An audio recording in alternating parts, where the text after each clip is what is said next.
as I said, the whole focus was on targets. So targets around throughput rates, so we had beds put up in every possible orifice of the hospital in order to get people in and out without any consideration for staffing levels. The staffing levels were cut to the absolute minimum to reach some of these financial targets. Recruitment was completely halted. Morale was absolutely at its rock bottom, and all of the staff satisfaction surveys that Francis reviewed demonstrated for about 5 years that staff morale was at rock bottom, but they were completely ignored. And again, you know, if you want to think about good staff equals good care, then you know there's an obvious message to be given out here. There was no sense of urgency in any of this. There's years of complaints made by relatives and families and friends that were absolutely ignored, were not acted upon, and were just put to one side. And fundamentally, there was a complete breakdown in governance, that the governance structures that were in place were not working, but they weren't fixed because the focus was on achieving these targets they needed to achieve. And alongside that, the medical staff took no responsibility for the governance as well, so they just left it to management and nursing to sort out. So you can see it's a pretty horrible situation really for anybody to be in. But before we all put ourselves on the moral high ground, I would ask us to think about our own organisation and think about how much of that exists within our own organisation. Maybe not to the extreme that it is within this, but some or all of it might exist within our organisation. And the question for all of us is, are we sitting on another mid-staffs? Are we sitting, on a potential Francis 2? And I think that's what has scared most directors and most trusts, is that, none of these things are things we don't recognise. We all recognise them. But actually, they could be going on in our organisation, and we might not know about it, because it depends on how our leadership, management and governance structures are set up. Does that make sense? So let's get on the moral high ground and beat the mid-Staffordshire up, because actually they've probably done us the biggest favour ever in terms of exposing these. So other warning signs that they had was they lost some star ratings in 2004, so it goes way back, and these were star ratings associated with quality and effectiveness. They'd had various poor peer reviews. The most prominent one was the Cancer Services Review, so that the peer review process and they were slated for the quality of their cancer services. The children's services had been criticised by the Healthcare Quality Commission.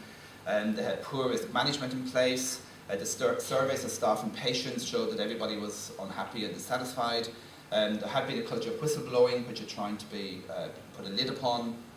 There were various professional body reports, particularly from the medical professional bodies, criticising the way medical staff were not cared about. The financial recovery plan was apparently non-existent. And the focus, as I said, was on foundation trusts, and it was on targets only, not on quality of care. So you can see again a very poor management driven culture. And what Francis concluded was that what the trust was really about was self-promotion. So whilst they saw some of these critical reports, they managed to put a spin on them that meant they weren't given the seriousness that they should have been given, but instead fed into a kind of a mantra that was about continuously improving, continuously striving to get better. And I think we all have to be careful about that, about how do we deal with issues that might be seen as complaints or feedback, and how do we decide that these are things we have to act on now and stop it, or these are things as part of continuous development, continuous improvement, and we can put into that box. And in my view, there are clear distinctions between those things. There are things that do not require a development process put in place. They require an absolute management, this needs to be sorted now approach. And I think we make this mistake in nursing a lot. And there are things then that are developmental, that are about continuous improvement. And we have to be very clear about the distinction between those two things. The negative culture was characterised by a number of things really. One was this lack of openness to criticism, so it wasn't a safe place to criticise, and I'll come back to that later. So there was no consideration for patients. I find it unimaginable to get to a situation where any patient would have to think about drinking the vase water because they're so thirsty. It is unimaginable that in one of our hospitals we would arrive at that situation. But it just showed how slippery this whole slope became and how far it actually went. And poor standards just became accepted.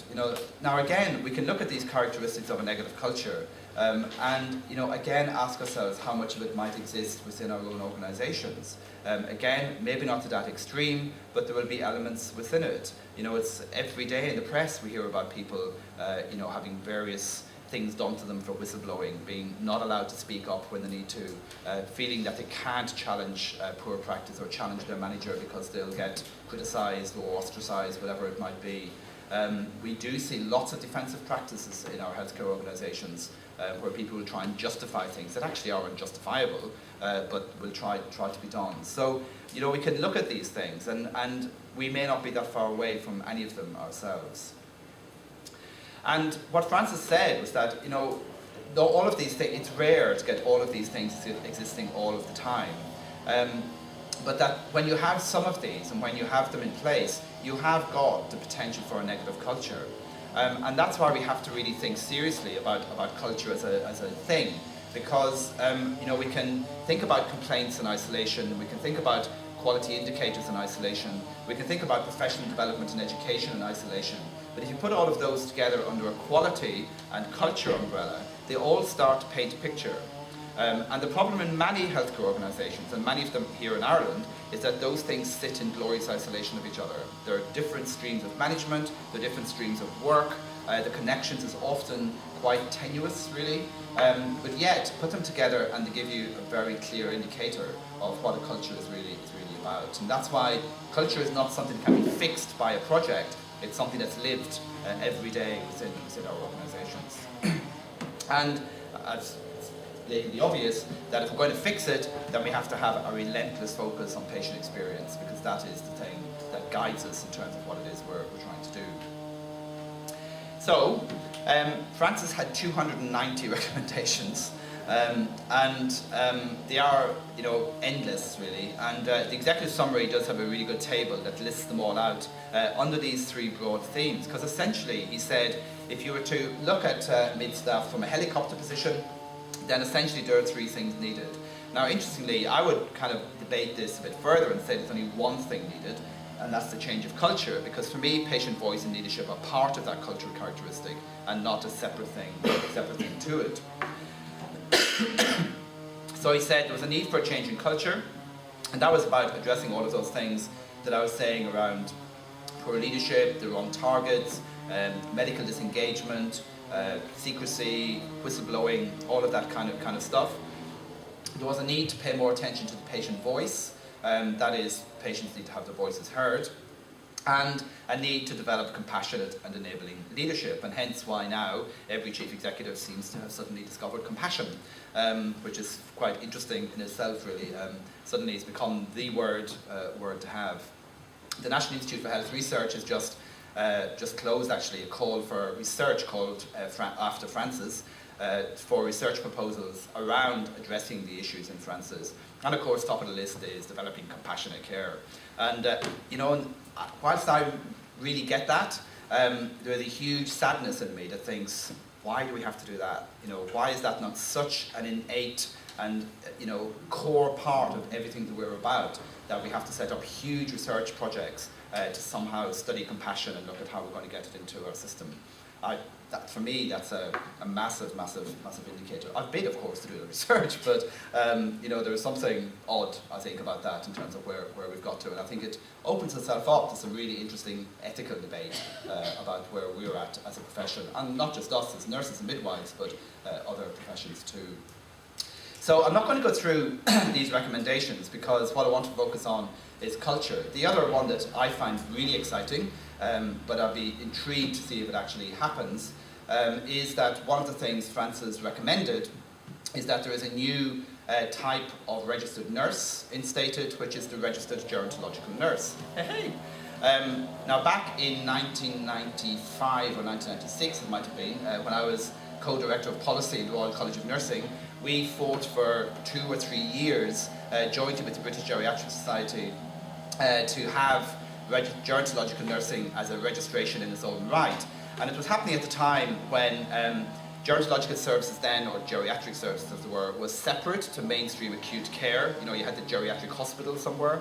And in around that mid-90s was the integration of gerontological services with acute medical services. So in many places we no longer had the geriatrician, we had the physician with special interest in gerontology in most places. And we argued that essentially Francis was waiting to happen unless we had nurses in the acute care system who really understood how to care for older people in an expert way. And it is utterly bizarre to me that 2013 it has actually happened, and now we're having the call for this registered gerontological nurse to be instated. Of course, the immediate response from the NMC is it won't happen, but I think there'll be a lot of push to try and get it to happen. But that's a personal issue rather than because I really want to see it happen. So, what is also true is that what's going on here? No, it's back. It's gone for a little snooze. Is that to achieve a change in culture doesn't require a kind of a huge reorganisation. And I think the message nowhere is that more true, I don't know why this is doing this, than in Ireland, where it's been, you know, very consistent reorganisations for the last 10 years, probably really, in parallel with what's been going on with in the UK. So every time there's a need for a change, then it's reorganise the services, reorganise the organisations, and put them into different structures. But in fact, what Francis reinforced, that is in the literature for a long, long time, is that you don't need to reorganise to change culture. Actually, what you need to do is to refocus priorities and to put a different emphasis on different things. And it's in a sense the opposite of what we saw at mid-staffs, that what you need is this kind of unrelenting commitment to patient care, shared values among teams, no tolerance of people who are not complying to agreed standards, people being open and transparent, where you've got strong leadership, where you've got support for people in leadership roles, which is a massive, massive issue, and where people are generally held accountable, which again is something that I think all organisations struggle with. And if we look at that, then they are not beyond the realms of possibility to achieve. It doesn't require us reorganising or putting new roles in place. It actually means that we have to think differently about our culture. And what I would argue is that we have to develop is a person-centred culture, one that values all people equally.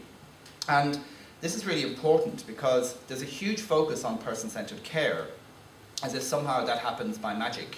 That everybody will give all these patients, and I'm using this language deliberately even though it's wrong, will give all these patients person-centred care, and that's what we're focused on in organisations that are actually quite abusive of staff. And if you have an organisation that does not pay attention to the well-being and needs of staff, I can guarantee you, and the evidence is increasingly the case, you will not get person-centred care. So what you have to have is a person-centred culture, one that sees the value of all persons, be they staff, relatives, patients, cooks, cleaners, gardeners, whoever it is, everybody is respected as a person. And it's that kind of culture that creates a different ethos of what person-centeredness is about. What we would say, and this comes from our 2012 definition, is that what we need, or what David Seedhouse, the ethicist, has referred to as healthful relationships.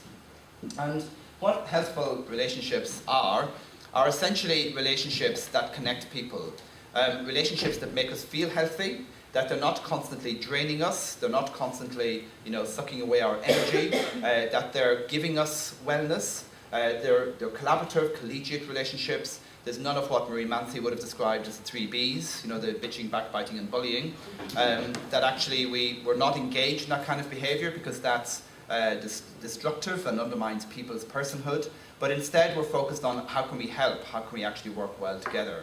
And equally, how do we actually build relationships that are meaningful with patients, residents, service users, whoever. And fundamentally, those relationships are built on respect. They're built on all of those issues around respect and dignity and autonomy, and those what hitherto have been seen as the soft side of what we're about. But interestingly now, following Francis, they're seen as the core of what we're about. So they've taken a big shift in their emphasis.